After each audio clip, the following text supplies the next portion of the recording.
LEARN.BA, the skills you need to perform at your peak BA capacity. What's the difference between an analyst and a scribe or a note taker? And I asked that question because there are some business analysts out there that get stuck in the position of becoming a scribe or a note taker as opposed to actually being an analyst. And that's what I want to talk about in this video. And this is kind of in line with the same theme of whether you're a senior analyst or more of a junior analyst. Because when you first start off your career, you're basically a bit of a note taker until you learn how to do the analysis work and you learn a lot of the key skills that you need to actually become an analyst. So if you're just first starting out and you feel like you're a bit of a note taker, that's okay. The opportunity here is for you is to step into an analyst role by taking on certain characteristics, right? And so that's what we'll talk about in this video. So number one, I want to talk about what it means to take ownership of a solution, because if you want to switch from becoming a glorified note taker into an analyst, you have to learn how to take ownership of the design of the solution or the product that's being built. Number two, I want to talk about some of the basic skills that it's going to take for you to be able to do that. Namely, it's going to be your ability to do a very quick cost-benefit analysis on certain things that the business will request. And number three, you have to master the art of what I like to call disagree and commit. And I've written a whole article on this idea of disagreeing and commit, but this is an art form in a lot of ways that enables you to give constructive resistance, is what I like to call, right? So as an analyst, you're in a very tough position because you don't really have any authority. You're not a decision maker, right? There are the management of the company are the people in the company that decide how to allocate the company's resources, and they're the ones that decide what happens, what they're going to put money towards, and what doesn't happen, right? Your job as an analyst is not to do any of that. Your job as an analyst is to help management facilitate those decisions by providing them the information that they need. So, for example, if they're trying to decide what kind of a product they're going to build and they want to allocate some funds towards a project, it's your job to help them figure out how to implement that project, what a solution might possibly look like, what kind of options they have if they want to try to solve the certain problem, right? But what you don't have is you don't have any authority on major decisions. And so it puts you in a bit of a tight spot because if you want to try to achieve the first thing I want to talk about, which is product ownership or owning the solution, if you want to try to achieve that, to try to step into a more senior role, you're going to be in a very tough spot because you don't have any authority, but you're trying to take ownership of the direction of a certain product, right?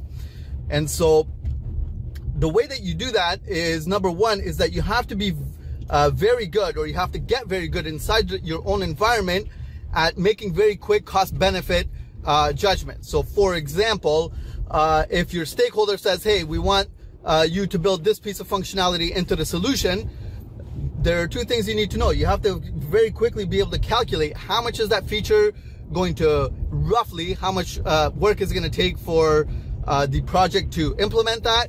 And number two, what is the business benefit of us if we want to implement something like that? So you have to, and this a lot of times is more of a gut feel than, I mean, you don't go through a long drawn out process to try to generate numbers to figure out what the cost benefit of something like that is. Because in a project, you have so many of those things popping up that you have to really kind of make that judgment call based on your gut feel and then try to figure out the rationale for the position you want to take. So just to give you a perfect example, if a client says to me, we need a piece of a feature in our product that is, let's say, going to take a week to do the analysis on, it's going to take us 3 weeks to build it, and then another 2 weeks to do QA on this functionality. As soon as the person asks that question, I have to be experienced enough and I have to know enough about our development environment and about the company in general, about how we function, to be able to size that up very quickly. So I say to myself, well, roughly speaking, compared to everything else that we're building, this is either a medium size or a large size piece of work or a feature that you're asking for. And so we really have to make sure that the thing that you're asking for is actually going to have the business benefit that you're expecting. Because if it's a feature that's unlikely to get used very often. It's one of those features that just gets built in and nobody ever uses it. You have to make sure that you make it clear that you will recommend not to build that feature in, and for the project to actually start to build a workaround to figure out how the business can solve that problem without building in the feature, right? So number one is taking ownership, and that's part of what it means to take ownership. Is when you start to take ownership of the product, you start to give a lot more constructive feedback into the process of what gets built and what does not get built, right? And so you're not taking full product ownership. You're taking on the role of a full product owner, but whoever the product owner is inside your company, you're giving them a lot more, I want to say you're giving them a lot of the constructive input that they need to be able to make the right decision. And so, to be able to provide that constructive input, so you do the cost benefit very quickly and you establish your own position on what, on that issue. So you say either we feel like we should build it in because of the benefit that it provides to the business and the fact that the trade-off of building it, putting in the time to, an effort to build it in is worth it. You either take that position or you take a position where you say, you know what? I understand that you really strongly want this thing, but I have to challenge you on whether this is actually worth for the project to build in, right? And again, as an analyst, it is you're in a tight spot when you're taking on that obligation, right? Because you don't have any decision-making authority and you don't have the ability to control any of the resources that the project might have or that any of the management might have, but you're still taking on the risk of taking a stance on a subject that you feel strongly about. So you take ownership and you do it by doing a very quick cost benefit analysis and then, kind of establishing enough of a backbone to be able to back, your position on those types of questions that pop up. The last piece of the puzzle here is really, for you to be able to do this effectively, you have to master the art of the, this is a bit of a policy that I have, but you have to master the art of what I like to call disagree and commit. And I want to spend the last couple of minutes explaining to you what that means. So because of the fact that you don't have any decision-making authority and you have a strong opinion on whether something is in or out, the policy of disagree and commit helps you to do that in a very effective way. Okay. In a constructive and effective way that doesn't create any kind of conflict in your organization. And, it makes it so that, the ideas that you're putting forth have some credibility to them. And so the policy of disagree and commit is as follows. There's a certain point at which, your opinion matters, and then a point at which you have the obligation, you have the professional obligation to implement regardless of whether your suggestion was taken into account or not, right? So disagree and commit works like follows. There's a certain period of time under which you have to work hard to lobby for your position. So you say, you know what? I really disagree with us moving forward on this for reasons X, Y, and Z.